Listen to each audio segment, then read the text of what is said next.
Hello, I'm Karen and this is Bubbles. Ngayon, manonood kayo ng mga nakakatakot na video. Nasa sa inyo na kung maniniwala kayo o hindi. Follow me for more videos and like this page para sa marami pang kakaibang videos. Noong July 6, 2017, ang dalawang magkaibigan na ito ay naaksidente habang nagla-livestream sa kanilang social media account. Nang mangyari ang pag-crash ng kanilang sasakyan, si Nikola Barabasova ang responsable sa pagmamaneho ng kanilang sasakyan na humantong sa kanilang pagkabangga. Ang kasama niya ay si Nikola Burlova na nakaupo sa passenger seat.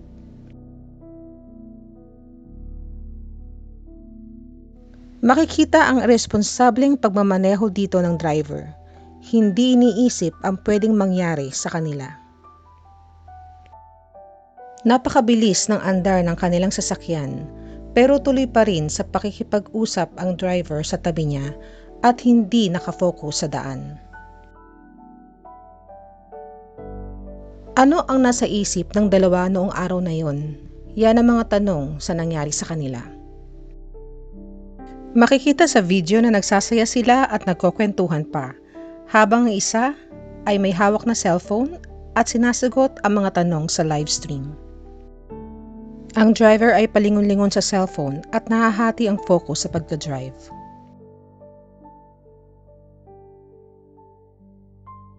Sa sobrang saya nila, iniintindi nila kung ano ang nangyayari sa kanilang livestream at ang music sa loob ng sasakyan.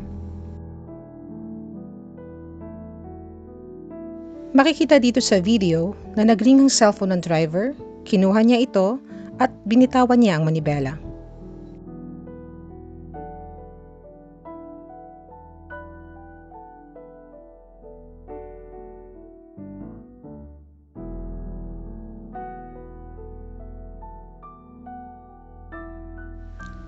Sinabihan pa siya ng katabi niya na hindi dapat siya nagsa-cellphone habang nagda-drive, pero patuloy pa rin ang driver.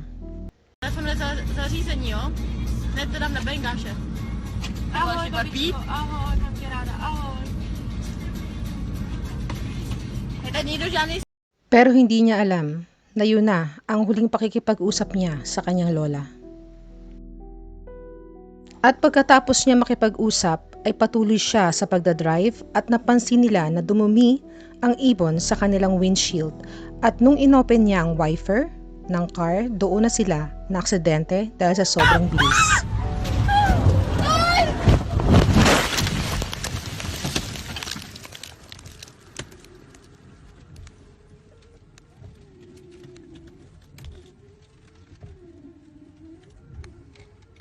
Mapapansin mo na lahat ng bawal at hindi dapat na gawin ng isang driver habang nagmamaneho, lalo na sa freeway, ay ginawa niya. Makipag-usap sa telepono, palingon-lingon sa kausap sa pasahero, hindi paghawak ng manibela minsan, at hindi pagko-concentrate sa daan. Ang sabi ng passenger na nagmamaneho daw sila ng 180 km/h at pinagyayabang pa nila ito.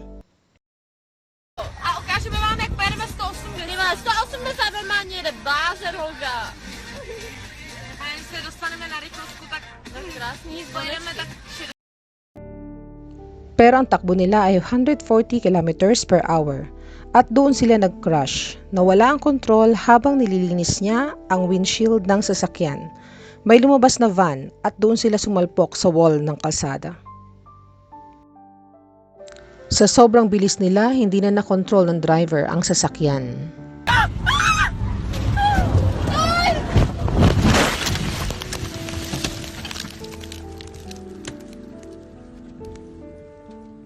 Yung phone niya naka-open pa rin at patuloy sa pagre-record. At maririnig dito na may lumalapit na mga tao sa sasakyan para tumulong. Holky! Holky!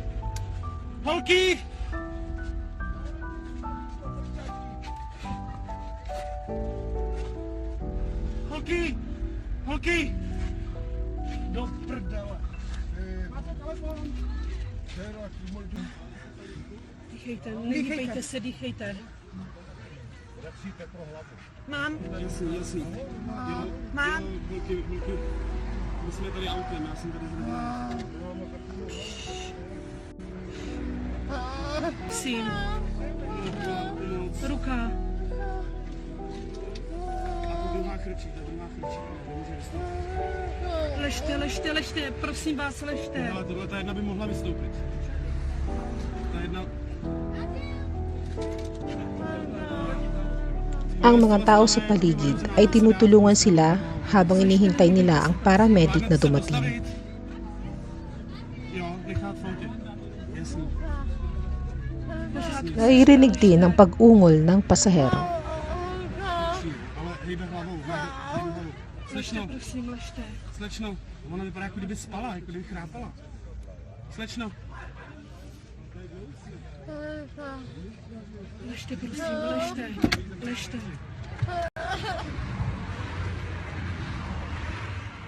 Tady máš kusanici.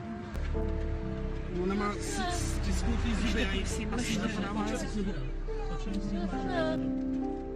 Ne, dobrý, zaklonit jenom. Dobrý. Jo, Jo. Hlava zakloněna. Ležte. Jo, mluvíme s ní. Nejde to, ležte, prosím, nehýbejte se. Ležte, prosím. Ležte, nehýbejte se, prosím. Já se jmenuji Iva. Ty vole. Tam je ta akorát, vole, táhle veramos. Ze Zlína. My jsme tady zastavili. Vnímáš? Tady jsou... Ležte už jede. Nehýbejte s hlavičkou, nehýbejte, prosím. Bolí, nehýbejte, prosím, za hlavou. Měla pás, neměla? Měla jste pás? Ona měla, asi Jo. se ho rozepla. To je dobře. Ležte, prosím, nehýbejte se. Nemám vodu. Ten kámoš ho dal takový. Ležte, prosím, nehýbejte se, ano. Ležte, prosím, ležte, ať si neublížíte. Prosím, ležte.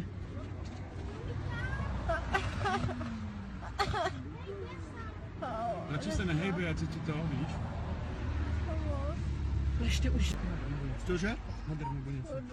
Vážně? Nemám. Ne, ty jí nedávej, jenom to nalej to na ní. Na ní jenom. Ne, nedávejte pít, Radši prosím, ne, radši když ne, děláš ať se zrace. jde to. Třeba jí polej Třeba hlav, jakoby... ovlaží, dejte mi na Tak. ruku. Já vás trošičku ovlažím hlavičku, jo. Vydržte, bude to dobré. Tady tato hlava jí bolí, říkala, že ruka, ale Tak je tam ona tenhle možná na měla totálku, jenom že to našrot, ty zálehlou. vole. Uvidíte, to bude dobré, oni vám pomůžou. Ne, nehýbejte se, prosím.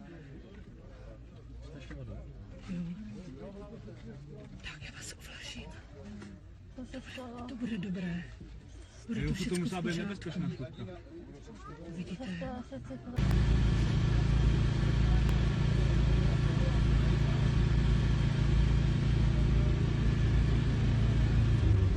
Hanggat makuha na ng mga pulis ang cellphone pero hindi nila alam na ito ay patuloy pa rin na nagre-record at nagla-livestream.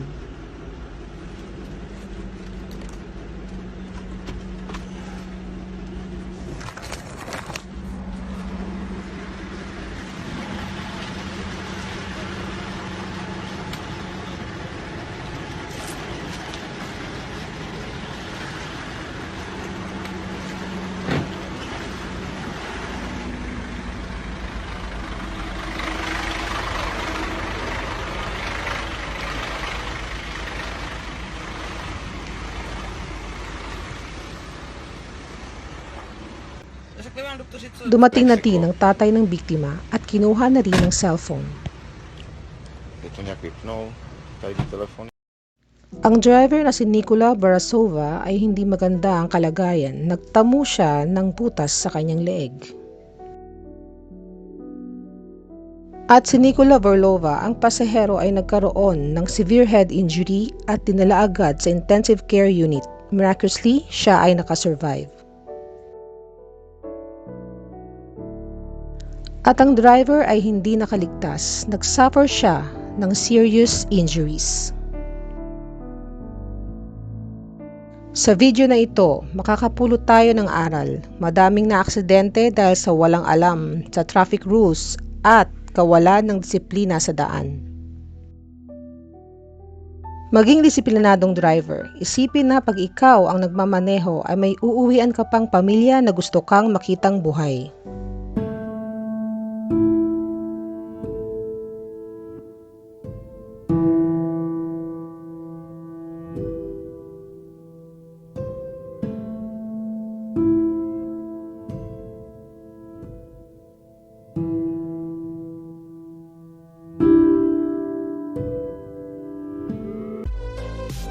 Thank you ulit sa panonood, guys, and don't forget to hit the like and subscribe button and comment your opinion down below. Thank you, guys.